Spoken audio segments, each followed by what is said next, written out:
तो दोस्तों जब से भारत के द्वारा आर्मेनिया को हथियार सप्लाई किया गया है तब से एक तरीके से आप कह सकते हैं कि अजरबैजान के मीडिया पागल हुआ पड़ा है। खाली अजरबैजान का मीडिया नहीं बल्कि अजरबैजान के तो वरिष्ठ गवर्नमेंट अधिकारियों की तरफ से भी अब इन हथियारों को देने को लेकर अनाप-शनाप बयान दिया जा रहा है। कभी अजरबैजान के अधिकारियों के द्वारा भारत के राजदूत के सामने इस घटना को लेकर जहाँ पे प्रोटेस्ट जाहिर किया जाता है तो वहीं पे कभी अजरबैजान के द्वारा पाकिस्तान और तुर्की के सामने भारत के हथियार को लेकर रोना रोया जाता है। और दोस्तों फिर से एक बार भारत और आर्मेनिया के हथियारों के डील और हथियारों के सप्लाई को लेकर अजरबैजान के मीडिया के तरफ से रोना धोना शुरू किया गया और एक तरीके से आप कह सकते हैं भारत के खिलाफ अनाप शनाप बकते हुए भारत के ऊपर इल्जाम लगाने का भी प्रयास किया गया। बेसिकली दोस्तों अजरबैजान का मीडिया का कहना है कि भारत के द्वारा जिन हथियारों को आर्मेनिया को सप्लाई किया गया है वो इस रीजन में मतलब अजरबैजान और आर्मेनिया के जो रीजन है वहाँ पे कॉन्फ्लिक्ट को मतलब लड़ाई को और बढ़ा सकता है। अब दोस्तों कुछ महीने पहले ही ये मीडिया के द्वारा दावा किया जा रहा था कि भारत के हथियार किसी भी तरीके से कारगर नहीं होगा और अजरबैजान के हाथ से आर्मेनिया को कोई नहीं बचा सकता, पर हथियार पहुंचा नहीं कि अजरबैजान के मीडिया के जो स्वर है वो संपूर्ण रूप से बदल चुका है। और दोस्तों इस बार अजरबैजान की तरफ से तो हद को पार करते हुए ऐसा काम किया गया जिसके बाद भारत का गुस्सा तो अजरबैजान को झेलना ही पड़ेगा। रिपोर्ट में बताया जा रहा है कि अजरबैजान में जो पाकिस्तान के एम्बेसी है वहाँ पे कश्मीर के लेके एक कॉन्फ्रेंस आयोजित किया गया था और दोस्तों इस कॉन्फ्रेंस में अजरबैजान के द्वारा भारत के खिलाफ जहर उगला गया। बेसिकली अजरबैजान की तरफ से ये कहा गया कि पाकिस्तान और अजरबैजान दोनों ही ऐतिहासिक रूप में इन्वेजन को झेल रहा है और दोनों देशों के ही टेरिटरी को ऐतिहासिक रूप में ऑक्युपाई करके रखा हुआ है और दोनों ही इसके खिलाफ मतलब इसे छुड़ाने के खिलाफ लड़ाई लड़ रहा है। दोस्तों यहाँ पे अजरबैजान के द्वारा डायरेक्टली जम्मू कश्मीर को टारगेट करते हुए ये बताने का प्रयास किया गया कि जम्मू कश्मीर पाकिस्तान का जमीन है और भारत इसे इलीगली ऑक्युपाई करके रखा है। पर असल हकीकत अगर देखा जाए तो पाकिस्तान और अजरबैजान दोनों का ही फितरत समान है और दोनों का ही नजर दूसरे के जमीन के ऊपर है।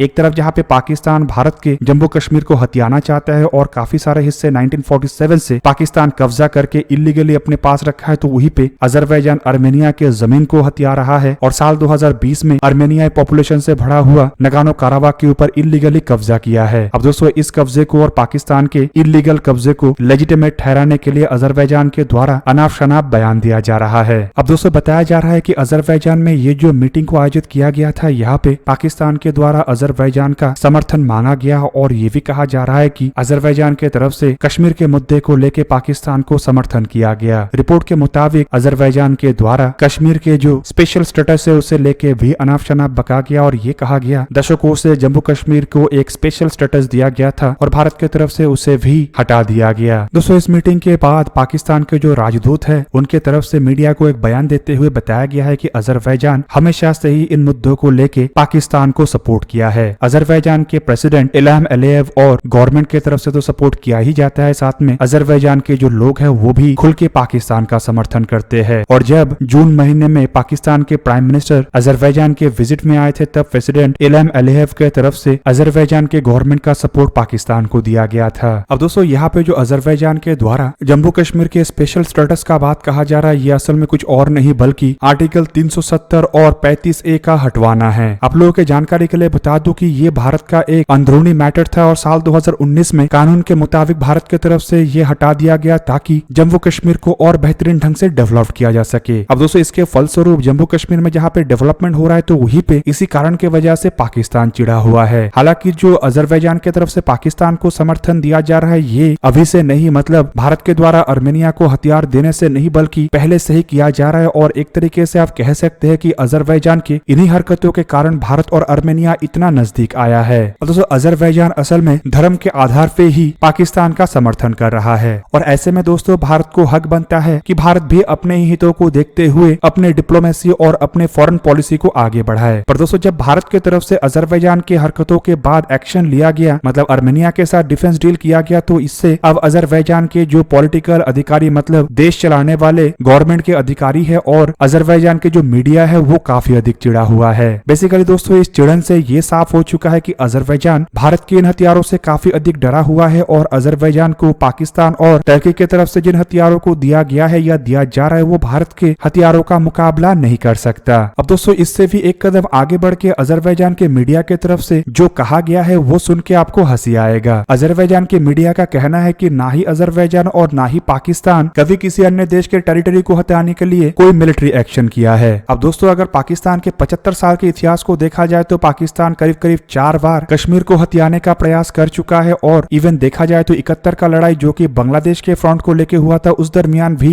पाकिस्तान का यही इरादा था कि बांग्लादेश चाहे हाथ से निकल जाए लेकिन कैसे भी करके भारत के टेरिटरी खास करके कश्मीर और राजस्थान के क्षेत्र को हथिया लिया जाए। दूसरी तरफ अगर अजरबैजान को देखा जाए तो साल 2020 में केवल मात्र अजरबैजान के द्वारा आर्मेनिया के जमीन हथियाने के लिए मतलब नगानो काराबाग के क्षेत्र को हथियाने के लिए ही लड़ाई छेड़ा गया था। अब दोस्तों नगानो काराबाग को अगर देखा जाए तो यहाँ के रहने वाले लोग जो है वो ज्यादातर आर्मेनियन नागरिक है। ऐसे में ये आर्मेनिया के जमीन था और दोस्तों ये जो जमीन है ये एक तरीके से चारों तरफ से अजरबैजान से ही घिरा हुआ था और इसे लेके ही अजरबैजान का कहना है कि ये जमीन अजरबैजान का है। जबकि दूसरी तरफ अगर देखा जाए तो अजरबैजान का ऐसा जमीन भी है जो चारों तरफ आर्मेनिया से घिरा हुआ है, पर अजरबैजान का कहना है कि वो जमीन भी अजरबैजान का है, वहां पे आर्मेनिया का हक नहीं। लेकिन नगानो काराबाग के ऊपर भी आर्मेनिया का हक नहीं और यहाँ पे केवल मात्र अजरबैजान का हक है। अब ऐसे में दोस्तों ये जो दोनों देश मतलब पाकिस्तान और अजरबैजान एक दूसरे के करीब तरीन एलाई और काफी करीबी दोस्त बना हुआ है। इन दोनों देशों के दोस्ती के पीछे मेन कारण है इन दोनों देशों के दूसरे के जमीन को हथियाने के मंसूबा। बेसिकली दोनों देशों का जो मेंटेलिटी है वो एक ही तरीके का है और इसी कारण कहा जाता है कि एक ही तरीके के सोच रखने वाले लोग हमेशा दोस्त होते हैं। दूसरी तरफ दोस्तों अगर भारत को देखा जाए तो भारत ना कभी पाकिस्तान के जमीन के ऊपर कोई भी लोभ रखा है और ना ही कभी रखेगा, क्योंकि अगर ऐसा होता तो 71 में बांग्लादेश को एक आजाद देश नहीं बनाया गया होता। और आर्मेनिया को अगर देखा जाए तो आर्मेनिया यहाँ पे केवल मात्र अजरबैजान से अपने आप को रक्षा करने के लिए ही भारत के हथियारों को परचेस कर रहा है। पूरा दुनिया को पता है कि अगर आर्मेनिया के पास हथियार नहीं होगा तो अजरबैजान केवल मात्र ये छोटा छोटा एरिया ही कब्जा नहीं करेगा, बल्कि अजरबैजान के अगर बस में चला तो संपूर्ण आर्मेनिया को ही हथिया के उसके ऊपर कब्जा कर लेगा। और उसके बाद आप लोगों को तो पता ही है कि ऐसे देशों के तरफ से अपने धर्म को लेके किस तरीके से काम किया जाता है और किस तरीके से अन्य धर्म के लोगों को दबाया जाता है। मतलब यहाँ पे भी एक तरीके से फिर ह्यूमन राइट वायलेशन और दमन कार्य शुरू होगा और एक बहुत बड़ा जेनोसाइड शुरू होगा। कुल मिला के दोस्तों इसे ही देखते हुए भारत की तरफ से आर्मेनिया को मदद किया गया। और दोस्तों यहाँ पे अगर अजरबैजान का हक है कि वो टर्की और पाकिस्तान से हथियार खरीदे तो ऑब्वियसली आर्मेनिया का भी हक है कि वो भारत से हथियार खरीदे। और अगर मुकाबला करने का क्षमता नहीं है तो अजरबैजान के मीडिया को एटलीस्ट रोना धोना नहीं करना चाहिए। इवन दोस्तों अजरबैजान को कश्मीर के खिलाफ बयान देने से पहले ये समझ लेना चाहिए था कि वो किसके खिलाफ बयान दे रहा है, और पाकिस्तान के साथ दोस्ती करने से पहले ये समझ लेना चाहिए था कि जो देश अपना खुद के पेट